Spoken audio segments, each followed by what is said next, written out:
एक स्कूल का नाम, पलवल के एक स्कूल का नाम ये वीरांगना झलकारी देवी जी के नाम से रख रहे हैं।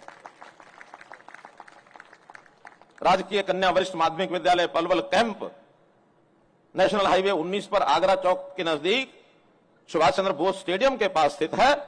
इसका नाम वीरांगना झलकारी देवी जी के नाम से आज मैं घोषित करता हूं। मित्रों, हमने इस गरीब समाज के लिए बहुत सी योजनाएं बनाई और योजनाओं के ऊपर लगातार हम काम कर रहे हैं।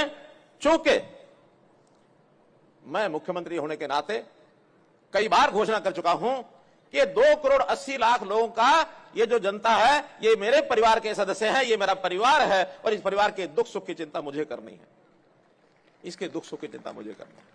यहां कोई पीड़ित है, किसी भी रूप में बीमार है, इलाज होना है, हमने आयुष्मान भारत चिरायु योजना के अंतर्गत 5 लाख रुपए का बीमा कर दिया और सीमा भी जो पहले 1,20,00,000 रुपया वार्षिक सीमा थी आय की, उसको बढ़ा करके 1,80,000 रुपया कर दिया बीपीएल की आय। जो राशन कार्ड पहले सिर्फ 15 लाख लोगों को हरियाणा में दिए जाते थे राशन इस नाते से, वो बढ़ा करके हमने 39 लाख परिवार उस योजना में ले आए हैं जिनको राशन मिलता है, डबल से भी ज्यादा। हमने ऐसे लोगों के जिनका घर नहीं है, मकान नहीं है, उनको मकान मिले। पहले तो प्रधानमंत्री आवास योजना चल रही थी, अब नए सिरे से मुख्यमंत्री आवास योजना ये हमने बनाई है। उसके अंतर्गत है सब परिवारों को, जो गरीब परिवार है, संपन्न परिवार है वो अपना काम कर सकते हैं, आगे बढ़ सकते हैं। गरीब परिवार को बढ़ना मुश्किल है, इनके लिए हमने योजनाएं बनाई है। हमने कई तरह की बीमारियां समाज में से खत्म कर दी हैं। 3C को खत्म करना ये हमने घोषणा की है, करप्शन, क्राइम और कास्ट बेस्ड पॉलिटिक्स। हम महापुरुषों की तो सम्मान करेंगे लेकिन कास्ट की राजनीति नहीं करेंगे। अगर कास्ट हमने बनानी है, गिननी भी है, तो हमारे लिए 2 कास्ट है। मोदी जी ने कहा एक अमीर जाति, एक गरीब जाति, और पहले हम गरीब जाति को अपनाएंगे। गरीब जाति का उत्थान, इसका भला करना, अंत्योदय की योजना पंडित दीनदयाल उपाध्याय के कहने पर इनको आगे बढ़ाएंगे। चाहे बच्चों की शिक्षा हो, चाहे वो स्वास्थ्य हो, चाहे वो सुरक्षा हो, चाहे स्वावलंबन हो, चाहे वो स्वाभिमान हो, चाहे वो सुशासन हो, चाहे वो सेवा हो। 3C को खत्म करेंगे, 7 स्टार स्टेट हम बनाएंगे। शिक्षा, स्वास्थ्य, सुरक्षा, स्वाभिमान, स्वावलंबन, समर्पण और सेवा। ये 7 हमारे ऐसे रहेंगे जिसके आधार पर हम चलाएंगे सरकार प्रदेश को। हम तो माताओं बहनों की, महिलाओं की कोई सेवा कर रही है, कहीं भी कोई कठिनाई आती है उसको दूर करने के लिए हम तैयार हैं। स्कूली बच्चे, उनकी फीस का विषय हो, उनको प्राइवेट स्कूल में जाना तो वहां की फीस का विषय हो, उनकी वर्दी का विषय हो, ये सब हम करेंगे। मकान की मरम्मत हो, हमने 30,000 से बढ़ा करके उसको 80,000 रुपया कर दिया, ये हम देने के लिए तैयार, हम योजना बनाई है।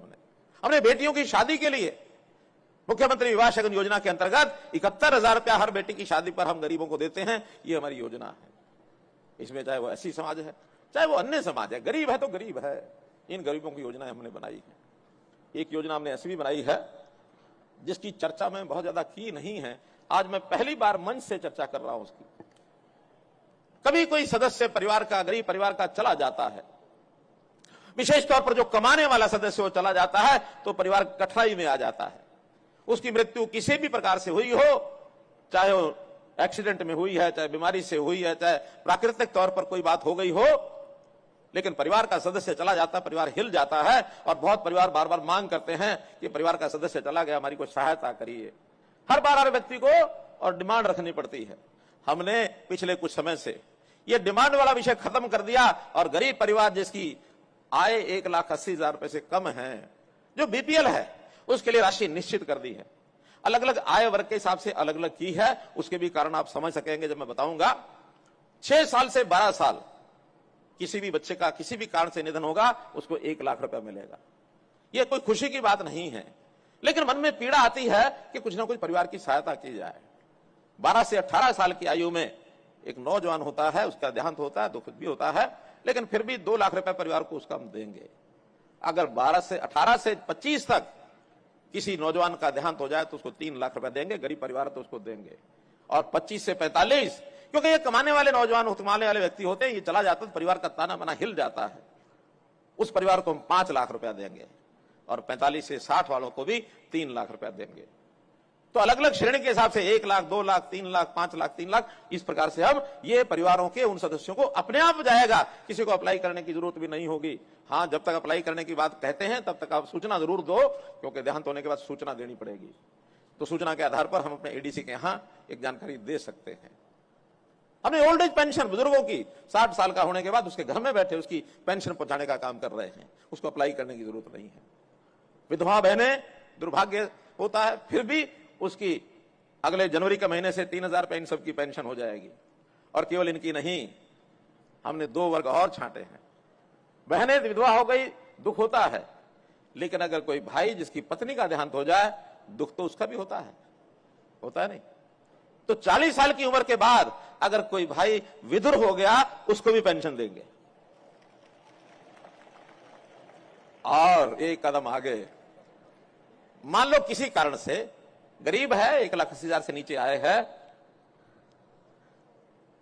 1,80,000 से नीचे आए है और किसी कारण से उसकी शादी नहीं हुई, बहुत कारण होते हैं, तो 45 साल की आयु पार करने के बाद महिला हो या पुरुष हो, उसको भी पेंशन दे देंगे।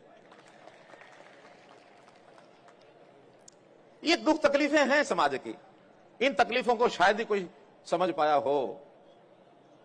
तो मित्रों, भाइयों बहनों, स्कीमें तो जैसा बताया गया, बहुत स्कीमें हमारे पास हैं। इन स्कीमों के कारण से हम समाज के हर व्यक्ति की चिंता करते हैं। और एक जानकारी, फिर बाद में कुछ घोषणाएं करके मैं अपनी बात समाप्त करूंगा। जानकारी तो यह है कि आज का सम्मेलन बहुत सफल सम्मेलन, आपको बहुत बहुत बधाई।